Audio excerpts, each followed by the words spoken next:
Well, guess I'm reviewing another movie about a bear.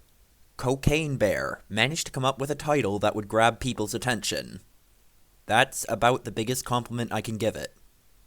The movie claims to be based on a true story.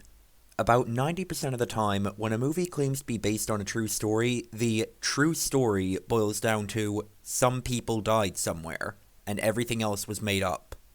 In this case, a guy was smuggling cocaine in a plane, bailed, and crash-landed. A bunch of cocaine was scattered around a forest, and at some point, a bear ingested some.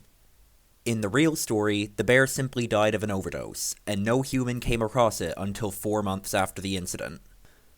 Obviously, the real story isn't all that interesting, but I guess they'll take any excuse to use a cheap marketing gimmick to sell their generic movie about a creature in the woods killing a bunch of idiots.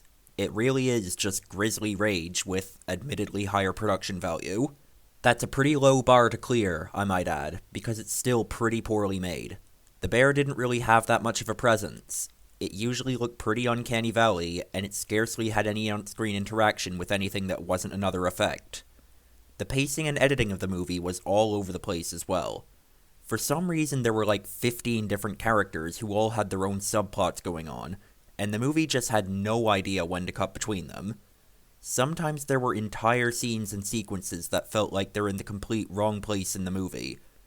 There's a moment towards the end where they cut to one of the groups of characters, and then they cut again to a flashback to an event that would have happened like 5 seconds earlier. Why not just show the two events in sequential order? You're constantly cutting between different characters anyway. And to top it all off, the movie really just wasn't funny. The dialogue sucked, and despite often being insistent that it was, nothing in the movie was ever conceptually so extreme that it was just funny on its own. Probably the most ridiculous thing that happens in the movie is the scene where the bear chases down the ambulance, and even that wasn't that crazy. Bears are surprisingly fast. It's just a case where the movie's only intrigue is having a really stupid title.